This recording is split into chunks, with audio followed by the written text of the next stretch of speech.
Un asse Bologna-Preganziol che ha portato all'arresto di 2 persone e al sequestro di droga e denaro.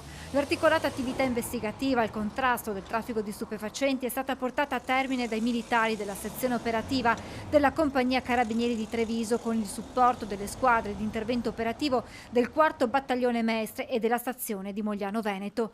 Tutto inizia nel pomeriggio di lunedì quando i militari della Compagnia di Bologna Borgo Panigale arrestano un cittadino albanese. Sulla scia delle informazioni acquisite i carabinieri si recano in un'abitazione di Preganziol risultata in uso all'arrestato. Qui trovano 32enni, anche loro di nazionalità albanese, uno già noto alle forze dell'ordine per precedenti specifici legati al traffico di stupefacenti.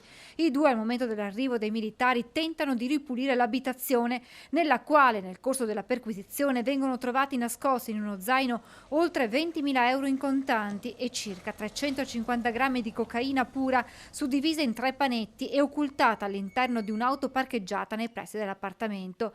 Il veicolo, la droga, il denaro e tutto il materiale ritenuto utile alle indagini sono stati sequestrati. I 2 arrestati sono stati trasferiti presso la casa circondariale di Treviso a disposizione dell'autorità giudiziaria in attesa dell'udienza di convalida dove dovranno rispondere del reato di concorso in detenzione di stupefacenti.